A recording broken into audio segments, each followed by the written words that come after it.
Hey everybody, welcome to the GMG review. Today we're taking a look at Journal Tactica, The Forges of Saturn, a supplement for Warhammer the Horus Heresy, focusing on the Saturnine. Basically this like secret project to, create the ultimate foot soldier slash foot troop under the Phoebean Accord. When the Imperium was riven by the treachery of Horus, Mars was not the only technological power hidden within the Sol system. Unbeknownst to any but the Emperor of Mankind and his most trusted advisors, Phoebe, one of Saturn's many moons, played host to a secretive cabal bound in the service of the Emperor. So Dark Knight technology, basically, being researched in secret because it was considered too powerful to even trust the Martians with. Exiled from Mars before the Age of Strife, the crimes of the tech enclaves of Phoebe are unknown, and little can be ascertained from the fragmentary records of their earliest endeavors. Indeed, prior to coming of the Emperor of Mankind, Phoebe had remained entirely secluded, even from the other moons of Saturn and Jupiter. Although it's not documented in any records, the Master of Mankind secretly ventured to Phoebe. There, even as his forces battled for control of Saturn and Jupiter, he forged a compact with their lords. The terms of this bargain are known only to himself. So basically, he's taken over everything around them, and he comes up with, well, you can basically be at peace with me, and I have to tithe from you, something that's functionally going to make me more powerful. So he has them create the Saturnine armors. It's a little like, Call making the making the Primaris kind of Deus Ex Machina, but that's okay, because now we get to put the Saturnine assets in here. Of course, this is mostly under the watchful eye of the Salamanders and Vulcan, because it's in their wheelhouse, kind of in their bailiwick. The subsect of the Salamanders Legion Force, the Pyre Wardens, were tasked with the ongoing trial and development of the novel War Gear campaign. So they get trusted with sort of like putting these things to use and trying them out. Some other people do too. The Dark Angels, the White Scars, the Space Wolves, the Imperial Fists, the Blood Angels, the Raven Guard all get a little bit. So like the Raven Guard, even under Horus Lupercal's patronage, when its use was most widespread, the 19th Legion largely eschewed Saturnine plate, favoring mobility. The Deliverers were the exception to this, having amassed a significant complement of Saturnine Terminators by the time of Corax's discovery. Though most would be fated to meet their end at the Gate 42 or elsewhere dispatched. So there's kind of they give you like all 9 or 18 reasons why the Saturnine are already there. You can paint them and put them in your army. The usual MacGuffin is that this happened mostly in secret before all the Primarchs were rediscovered. So in the case of Corax, right, it's when Horus is War Master and commanding the Raven Guard before he gets rediscovered. And the Raven Guard is mostly Corax's gene seed in Terrans, right? Terran humans, or like tithed humans from along the Great Crusade. They're like, the fighting patterns of the Raven Guard aren't really established yet because the Primarch hasn't been rediscovered. So they're going to use it, and then obviously they kind of go away and die afterwards. The world leaders having long spurned original Saturnine plate due to the deleterious interactions between it and the Butcher Snails, the world leaders initially made little attempt to use them. Such was the Legion's descent into brutality, however, that a twisted cult rapidly emerged, donning the Saturnine plate, even as it amplified the nails' toll. So basically, because it made the nails worse, they weren't using it, and then as they descend into complete insanity, they're like, wait, this makes the nails worse? Awesome, and they start putting it on and going even crazier. So it is nice that you kind of get like a reason why your Legion would have them. It's a little bit of backwards writing. I'll be honest though, this is a huge amount of effort to take the like Rogue Trader, Turtle Terminators and effectively bring them into the Horus Heresy. They're really bending over backwards to make this work. And I kind of appreciate it. Like, I like the commitment to the bit. It could have just been a throwaway, we're not going to bother explaining this, or writing any lore around it. Like, oh yeah, everybody remember when Terminators looked weird? Instead, they've given us all of this for what's effectively like 3 plastic kits. So yeah, I mean, hell yeah, why not? And then yeah, just like more lore and background. What happens to them in the Urgal Depression when the betrayal happens and everybody's like trying to fight their way out, which is nice. And then sort of like the armies that keep using them and are more into them are usually like the more heavy defensive armies. So The people that really adopted them, obviously, legions like the Salamanders, the Iron Warriors, the Imperial Fists. They're big on this. The sort of like more tactically minded ones in the middle are like, yeah, they have their use, it's fine. And of course, the speedy, hidey ones like the Night Lords and the Alpha Legion and the White Scars and the Raven Guard are kind of like, yeah, okay, like you had these, cool, we're gonna keep with our type of warfare and then be all done with this. I do love that this guy's for some reason glowing from the inside. That makes me really happy. The Saturnine Distortion, having bloodied themselves against the Loyalists for the first time, the Freitas Anointed, this is the word bearers, would grow in prominence amongst the armies of Colchis in the months and years to follow, their number and tally of victories multiplying in equal measure. Where the chapter of the Dark Heart's veteran Terminators served as the elite of the traitor hosts, defending the Colchisian satrapy, the Freitas were an elite among even these, and where they were fielded, Loyalist onslaughts transformed into crushing defeats or bitter stalemates.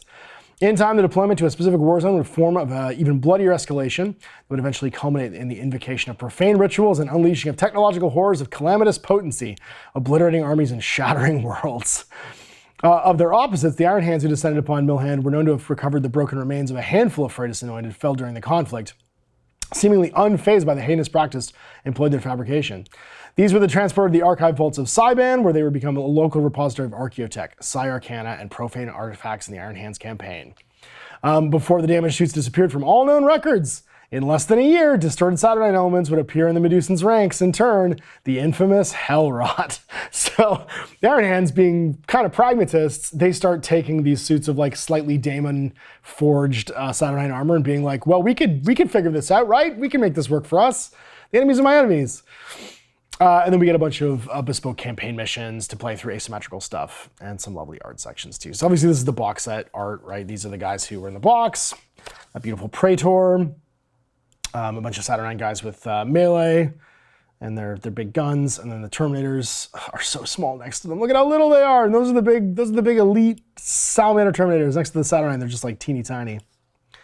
Actually not as teeny tiny as these though. These poor little resin sons of guns, who look tiny by comparison. Lovely color section. I do think, honestly, I think the Dark Angels ones with like their checker patterns and stuff, they're probably my favorite because they are the most rogue tradery. I do like all the Colchisian sort of script on these though, but the check marks, like that's rad. That's a really cool throwback. And you know what? I like the white and blue as well. The word bearers are kind of neat. So nice cool color section for all of your painting, and then more onslaught missions to play. So giant missions using these guys. And then finally detachments. Okay, so we do get 2 new detachments to play and everyone's like, oh yeah, stop talking about Saturn. We get it. They're Turtle Terminators, cool. Get to the rules. We do get some rules in here. We get a line breaker echelon. So this is just like, we're gonna use all kinds of Saturnine here. When a line breaker echelon apex detachment is selected for your army, the controller player must select one of the following words, either Saturnine, Cataphractii, or Tartaros, and everybody's going to be having that keyword. Retinue and heavy assault slots in this detachment may only be used to select units who have that keyword. So what's cool about this is even if you're not planning on using Saturnine, that detachment can be used for existing Terminators. And with the previous box set, everybody's got so many, like a gajillion Cataphractii Terminators. And I actually have a lot of Tartarus Terminators because I paid them the most in the original resin Horus Heresy. But it gives you access, obviously, to like just a heavy detachment. And then the Maelstrom Sentry detachment, when a Master of Signal unit is selected to fill a Command Force Org slot, then the player may choose to add 1 Maelstrom Sentry battery to the army instead of the available options. So this is going to give you a use for all those new plastic tarantulas that came out. Support slots in the detachment may only be used to select Arachne Quad Accelerator platform units, and recon slots may only be used to select Tarantula batteries. So that big cool thing that came in your starter set, and also these cool new boxes we came out with. And then because this wasn't, I don't think, in the Legions of Astartes books, we get a Centurion in Saturnine armor. So big old Centurion with a Plasma Bombard, Disruption Fist, he's got his Auspex, his Diffraction Field, and a Synchronizer. And then you can give him a Plasma Bombard for free for his Gauntlet instead, and then a Twin Heavy Disintegrator on top of that. He's got Officer of the Line 2, Bulky 4, explodes on a 6, because he's, okay. I love that these are infantry that might explode. Implacable and Slow and Purposeful, and he's Command Heavy, so he rerolls against Blast. And the Disruption Fist can have his little offhand Digi-Laser thing, which is his Particle Shredder or Plasma Blaster, and then he gets a Synchronizer just like the big guy does. take a command squad. So it's a single champion and a single chosen. And what's cool about that is because it's a 2-man squad, you can use the command bits to make your Saturnine Centurion. I like when they do that, when they effectively make it, this guy's gonna hang out with this guy. You don't have to buy an extra box and have like these random, like, it's just a nice way of not having extra miniatures lying around you can never really use. This core unit can be included in attachment with Legions of Astartes, so you get chosen and a chosen champion. And the chosen champion is gonna get, I think it's an extra, no, stat line's the same. I thought he got an extra leadership, he doesn't get one. He's just still leadership 8, 2+, 4+. Usual options for Saturnine, but he can get paired disruption fist if he wants for a big old like AP2 damage 3 attack, and it's got the power trait. Freitas Anointed Conclave. This one's nice. So your word bearer's got a specialty unit. This is the sort of like occult Saturnine plate with its weird demon engine stuff in it. And you get your anointed and your disciples. Same, I think, core stat line. Yeah, looks like it's the same. Again, weird that the champion, I guess it's just because he's a character. Or sergeant, rather, sorry. Champion sergeant, so you can issue challenges. Yeah, he gets champion sergeant heavy and malefic, because they get the malefic keybit, and they get a warp farm mantle. At the end of the attack subphase of any shooting phase, if a unit contains any models with warp farm mantles, which pass at least 1 armor or invulnerable test against wounds caused by shooting attacks, every unit with at least 1 model within 8 inches of that unit must make a toughness check unless it contains any models with a warp farm mantle. A unit which fails the toughness check suffers D3 automatic wounds with a damage of 1 and AP of 2, against which no saving throws of any kind can be made, allocated as if they were a shooting attack. So, like, if it's AP of 2 and no saving throws of any kind are made, why does it have an AP? Why does it have an AP? I guess for, I guess it would have an AP for armor penetration reasons, maybe. Not for saves, but for like vehicles, he said, question mark. It's the only thing I can think of as to why that would be. Or things where like an AP value matters for some rules interaction. But you can't make any saves, so it's just, it seems weird there's an AP value. But I guess there's probably corner cases there, so they gave it 1. And he can explode on a 5, because they're just like full of demons. I think that's hilarious. And then the usual like axes and fists and stuff. Those are only new unit profiles. Just the Centurion, the Command Squad, and the Word Bearers of all people get an extra unit. I was really surprised the Salamanders didn't get one. And we have the Osirian, a subcult predominantly within the Thousand Suns Order of Ruin. The Osirian's arts were focused on a psychic manipulation of technology. Any of the following units composed of models with the Thousand Suns trait may have the Osirian Prosperine Arcana selected for them instead of one of the options on page 220. So this is the Thousand Suns part. For 10 points per unit, granting the psychometry and machine empathy psychic powers and the Osirian trait to every model in the unit. So for 10 points in the Liber Hereticus, your Praetor and Saturnine armor can have it, your Centurion can have it, your Centurion Command Squad can have it, sorry, Saturnine Command Squad, and your Saturnine Terminator Squad can have it. And any unit composed entirely of models with the Walker type. So all your Dreadnoughts can do it, which is really neat. So they get Psychometry, which is the psychic power can be used in the shooting phase to decrease the value of the Overload X special roll on a unit's weapons. So if the active player may choose to manifest the psychometry special roll in the shooting phase at the start of step 3 of any shooting attack, the focus of the power must be a model with the Osirian trait that's part of the unit making the attack. The target unit must be the unit that the focus is made of. It's until the shooting is resolved, and the process is once the focus and target unit have been decided, the controlling player makes a manifestation check. If you succeed, the value of the overload is reduced by 1 to a minimum of 0. And if it's failed, there's no further effect. So basically your overloads go down on your guns, which is really nice.